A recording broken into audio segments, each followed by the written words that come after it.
자, 부정대명사라는 건 우리가 이 단어를 보셨을 때 보통 이 부정이라는 단어 때문에 부정을 나타내는 것인가? 그렇다면 not의 의미가 있나? 이렇게 보통 생각을 하실 것 같아요. 하지만 이 부정대명사의 부정은 부정이 아닌 정해지지 않은 것에 대해서 나타낼 때 사용을 하는 것이라고 보시면 돼요. 자, 그럴 때 우리가 사용할 수 있는 단어는 바로 이 one 그리고 once라는 것이 있죠.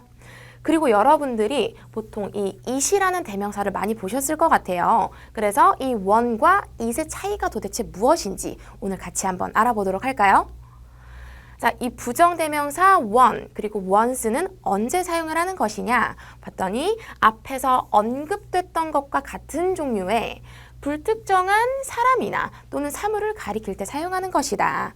자, 이게 정확하게 무슨 뜻이냐면 우리가 보통 대명사라는 걸 사용하는 상황이 언제죠? 앞에서 어떤 특정 단어가 언급됐을 때 그 단어의 반복을 피하기 위해서 우린 대명사를 사용하죠. 자, 그런데 그 중에서도 정해지지 않은 명사를 대신하는 것이래요. 자, 이게 정확하게 무슨 뜻이냐면 제가 조금 더 쉽게 말씀을 드리자면 이미 앞에서 어떤 특정 단어가 언급이 되었어요. 하지만 우리가 그 특정 단어들 중에서도 되게 다양한 종류와 다양한 브랜드가 있을 거란 말이죠. 자, 그런데 그 중에서 정해지지 않은 것에 대해서 지칭을 할 때 사용하는 것이다. 이렇게 생각을 해주시면 돼요. 사실 그래서 이 부분은 제가 실제 문장을 통해서 조금 더 이해하실 수 있도록 도와드릴 거예요. 자, 그리고 여기서 one 그리고 once라는 의미는 절대 하나의 의미를 갖고 있는 것이 아니라 앞에 언급되었던 그 명사를 대신하는 대명사인 것이고 이 s의 차이점은 어느 정도 감이 오지 않으실까요? 보통 단수인 것이냐 또는 복수인 것이냐 이렇게 구분을 할 수가 있다는 거죠. 자, 그 다음 우리가 자주 접해보셨던 이 it이라는 대명사는 언제 쓰죠? 자, 보통 앞에 언급되었던 명사를 특정할 때, 특정해서 지칭할 때 사용하는 것이죠. 그래서 앞에서 언급된 것과 동일한 것을 가리킬 때 사용한다는 것이죠. 이럴 때는 정해진 것을 지칭하는 것이기 때문에 정해진 대명사다라고 보시면 돼요. 자, 그렇다면 이 부정대명사와 it의 정확한 차이점을 문장을 통해서 조금 더 자세하게 알아보도록 할까요? 자, 첫 번째 문장 볼게요. 자, 지갑을 잃어버렸어요. 하나 사야겠어요. 자, 우선 지금 이 문장에서 지갑이라는 특정 명사가 지칭된 것 보이시나요? 자, 그런데 두 번째 문장에서도 또 지갑과 관련된 그런 어떤 특정 단어가 나왔죠.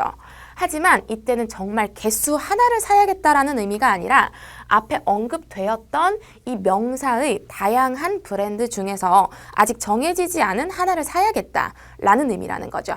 그럴 때 우리는 바로 이 부정대명사를 활용을 해주시면 돼요. 자, 바로 문장 한번 볼까요? I've lost my wallet. I think I should buy one. 자, 내가 지갑을 잃어버렸어요. 지갑이라는 명사가 언급이 됐어요. 자, 그런데 제가 하나 사야 될 것 같아요. 자, 여기서 조심하셔야 되는 거, 이 one은 하나의 개수를 의미하는 것이 아니라 앞에 언급되었던 저 단어, 저 wallet이라는 단어 중에서도 정해지지 않은 지갑을 지칭할 때 사용을 한다는 것이죠. 자, 그렇다면 조금 더 다른 문장과 비교를 한번 해볼게요. 자, 지갑을 잃어버렸어. 그런데 그것을 못 찾겠어. 마찬가지 위의 문장과 동일하게 지갑이라는 단어가 언급이 됐어요. 그런데 그것을 못 찾겠다라고 하는 건 우리가 지금 정확하게 어떤 단어를 지칭하고 있는 것이죠?